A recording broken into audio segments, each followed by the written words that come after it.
My name is Mrs. McCarthy, and I am the cook in Portumna Castle. Now, Portumna Castle is the ancestral home of the Clan Rickards. Well, they're the Burkes, or the Burgos, don't you know. The current master, my boss, is Sir John Thomas Burke. Now, he's the 13th Earl of Clanrickard, a lovely gentleman. He's a soldier too, and he's very brave. And he formed a branch of the British Army called the Connacht Rangers. Do you know them? Oh, well, have you ever heard of them? Well, they go out to India and places like that, far away. So he's often gone out of here. But I'm still kept busy because her ladyship, the Countess of Clanrickard, Lady Elizabeth Burke, she lives here most of the time, and her family are from around the vicinity. So even when his lordship is missing, there's always comings and going. Now, his lordship loves a little bit of brown bread, so I'm going to make a bit of brown bread today too.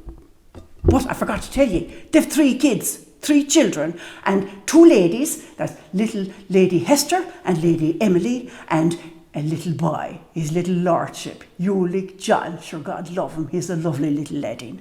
I better get down to the bread now, or his lordship won't have any, and he loves it. Now, to get going, I asked Mary, the kitchen maid, to give me a hand, so she's everything ready for me here. Mary, she's a local girl, you know, she's a kitchen maid. She's a bit slow, a bit dim-witted, but sure, I have to tell her everything. But sure, Mary, I hope now you're looking at me doing this, because the next time I expect you to do it on your own, all right? Here we have now 8.5 ounces of brown flour. And then we have 8 ounces of white flour. There we are now. There we are.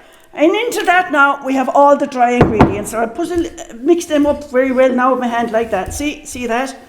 And then we put a little bit of bicarbonate of soda. Now that's the thing that makes it rise. So we have the 2 teaspoons or 1.5 teaspoons of bicarbonate of soda, and it should be sieved. So Mary has it all sieved, and just put it like that into the thing. And a little bit of salt, a pinch of salt. So there's the pinch of salt. Now that's gone. Mix all of them up now. And while I'm at it now, I'm going to put a hole in the middle. And into that hole, I'm going to put an egg. Now, Mary collected the eggs this morning from our own farmyard. She's handy enough that way. She collected them all with lovely chickens. So there's the egg gone in now.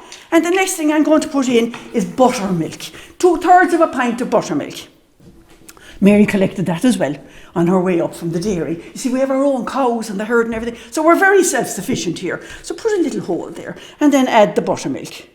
Now slowly add it, and then we keep stirring that. And I better not forget the bit of honey. His lordship loves a bit of honey, sweetens him up a bit. So I put in the bit of honey as well, and that honey again comes from our own hives. We have our own bees in the kitchen garden as well. So we're very well sufficient here. We're well looked after. So now I mix all of that up and keep it going. And I hope now Mary is watching all of this, because this is the slowest part of the job. And when I'm finished with this, then I'll take it out and knead it, and we'll see how that goes. I might have to add another bit of milk now. Where's the milk? Here it is. Put in another little bit of milk, and there we are. So mix it up now well. Oh, the poor old wrists aren't as good as they used to be. You know, it's hard going, you know, keeping the bread going here in this house. His lordship really loves it. And when he's home, we eat a lot of it. When he's home at the moment, he's a grand man. Now, I'm going to throw that out now on the board in a minute, because it's all well mixed. When I throw it out on the board, I'll knead it, and then we'll be grand. We'll put it into the skillet pot, and we'll leave it there for about 45 minutes. We'll have a look at it now, see what it's like. Oh, no, you devil, you. Come on, we'll get it out. The sticky old stuff too. You want to be always very careful, Mary.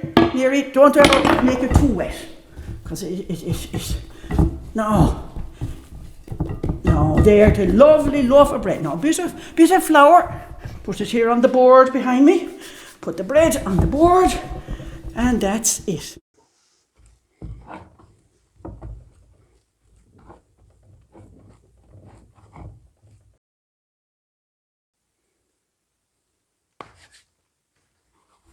Now, here we are. And we put it into the skillet. Now, better wash my hands. With an old wipe here with a wet cloth. Now, I get Mary to clean off the stuff here. Mary! Oh God, the girl is gone again. I'll have to do it myself. Anyway, I'll tell you a story. while I'm cleaning up. And the story is about 2 or 3 years ago. I don't know how long ago, you know, my memory isn't that great, but I can tell you the story. I was here in the kitchen, resting myself up, after cleaning up after the lunch service. I had my shoes off and having a little cup of tea at the fire there, resting myself. And Fury, the little dog of the house, he's 9 years old, but he's a favourite of the household. He came down and joined me, a little whippet dog, no small little thing, and he was snoozing away too. Next thing, there was commotion. There was screaming upstairs. Her ladyship was calling the names of all the children, and the governess was in an awful state.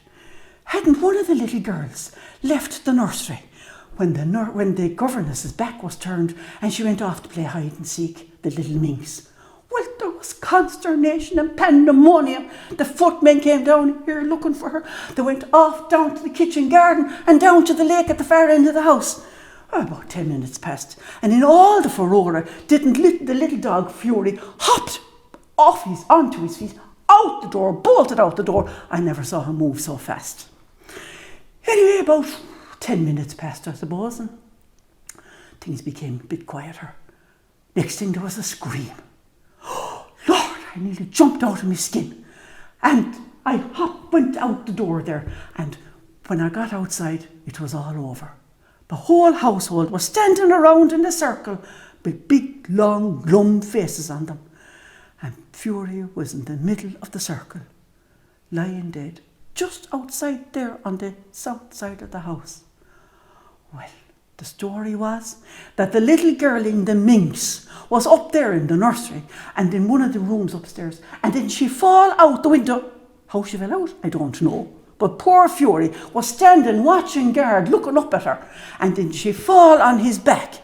The poor dog's back was broken. There wasn't a scratch on the young one, and all she was doing was there crying in her mother's arms, and only a bruise or a little scratch on her. Oh, poor Fury. Poor little crater.